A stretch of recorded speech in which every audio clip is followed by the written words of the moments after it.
I always look at SEO, we're the bridge between the robots and the people. It's like we interpret emotions to the robots and, vice versa. Without that element, you're on page 9 where you're never going to be found. Building a website is very different than SEOing a website. It's like they are interrelated, but one is not the other. It's changing so quickly that it's not even targeting search engines anymore. It's not search engine optimization. It's search everywhere optimization.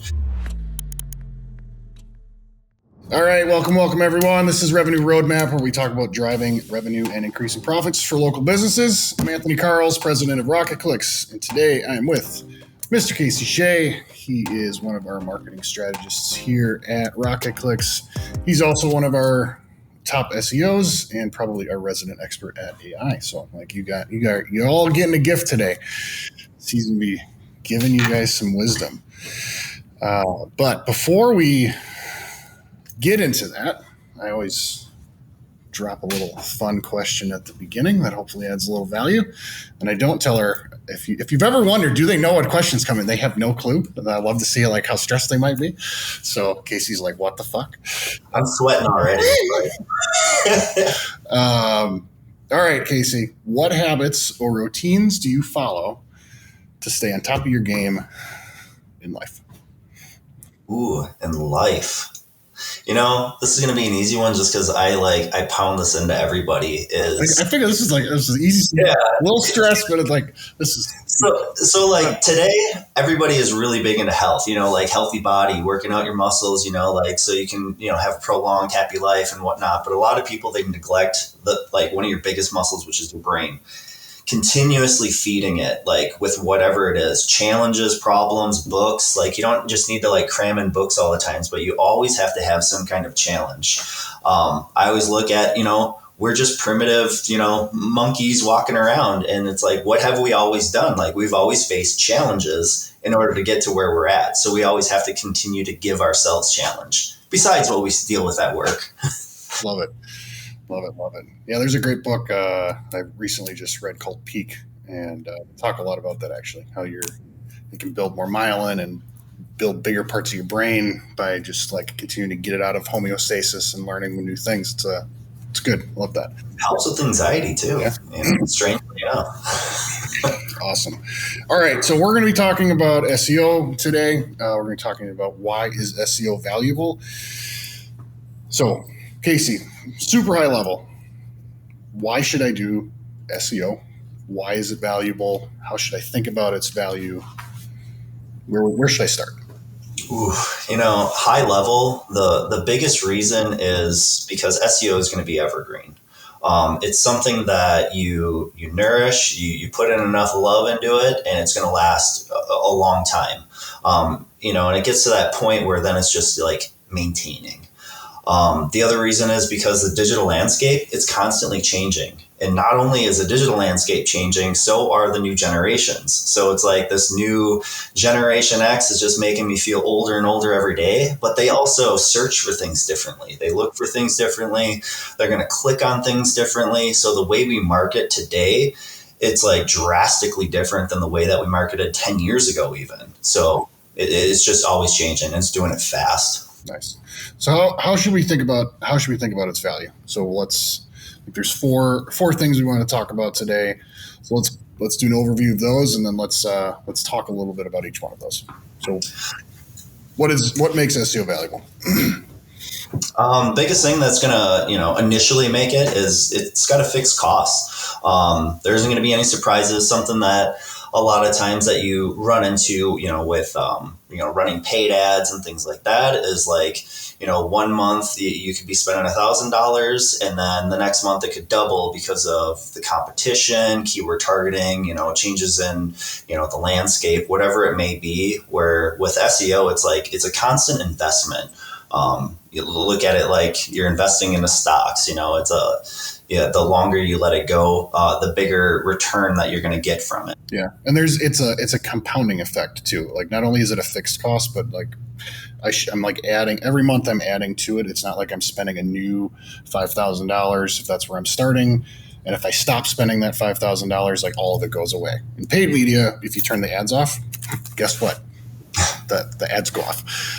Everything On the stops. SEO, like if a budget gets tight, why one of the reasons SEO is so valuable is A, it's a fixed cost, but B, it's an investment. SEO is very much an investment, and that fixed cost is a compounding annuity for you as you really invest it. And if you do it well, it can be a great engine for you. So yeah, I would totally agree on the fixed cost piece. So what the next point we teach our team is how we think about talking with small businesses as it pertains to when to do this. So like, what's the right time to start SEO? SEO is going to be the very first thing that you're going to need to implement onto your website, just because this is your foundation. If you have a whole bunch of awesome paid ads that you're just dumping a whole bunch of money into, and a user clicks on that, spends that money, and comes to your site, and it's just not what they were looking for, then it's, your leads are not going to be as high of quality. They're going to be less likely to convert, and you're just going to be hemorrhaging money more than anything else. So you have to have that good footing to start with. Yeah.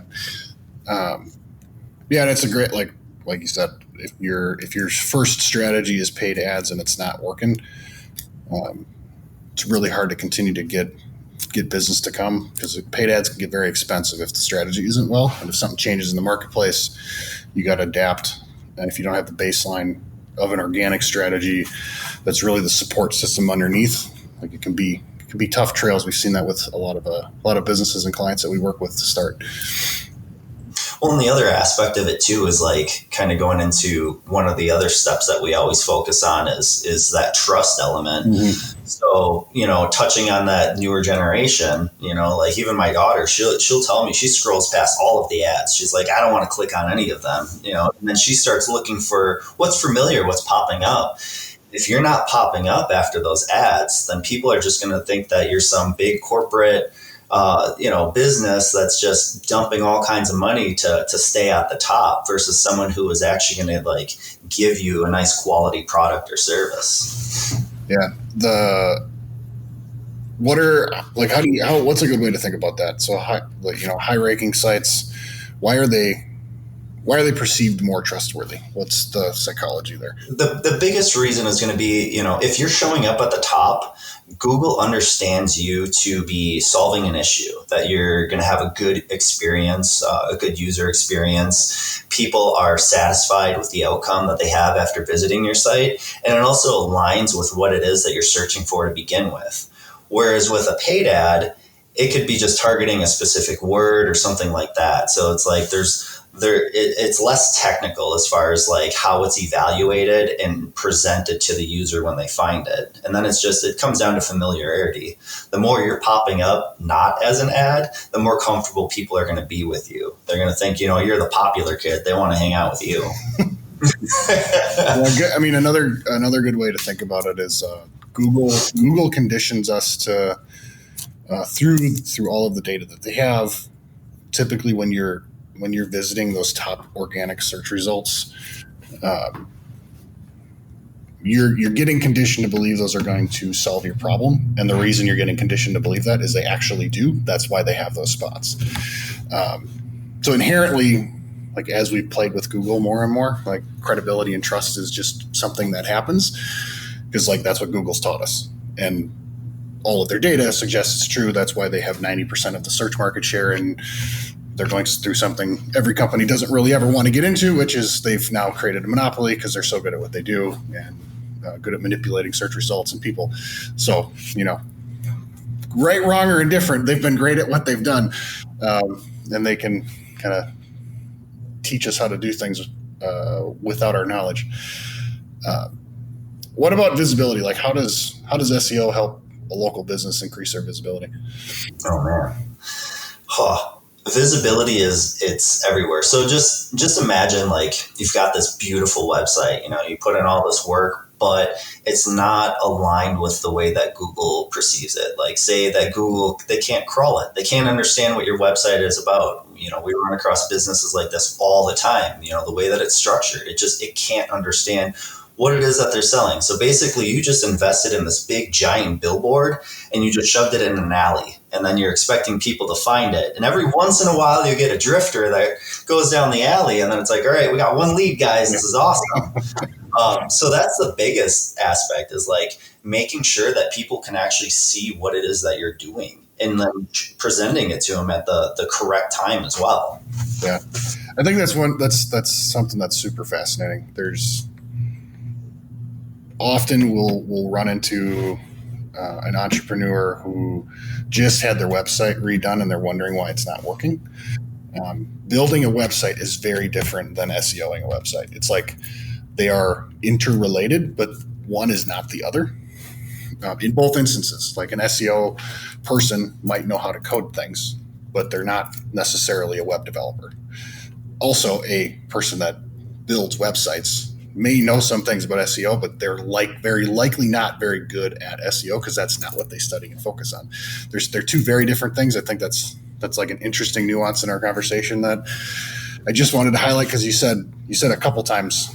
You said almost that a couple times, and I just wanted to like really put a point on it because it's very interesting. I think literally we just ran across this with a client that this is their exact story. Hey, we just had this website built, and like we're not getting any leads. Yeah, that's what we should expect.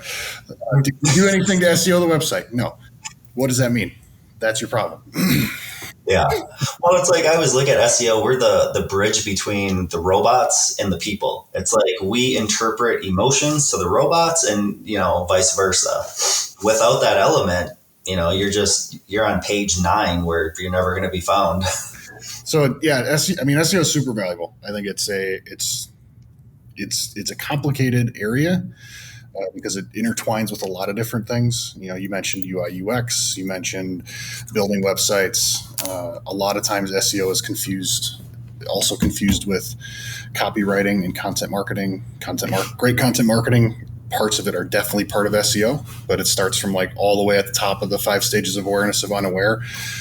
But it also goes through every single part of the one-to-many journey that the client will experience, all the way through the end of their service with a potential business, right? So that's an exit survey. That's a would you review a survey. It's a here's how we're continuing to operate in the market. And like not all parts of that content are you going to SEO, nor would you want to, because it doesn't make any sense. No. So like SEO can get very complicated and convoluted. Like keeping it segmented and its proper understanding of like how do we get you visibility in search engines, and how do we build that annuity so that our business can grow, I think is very valuable. It's super interesting when a business owner really grasps that. Mm-hmm. It's a very powerful asset.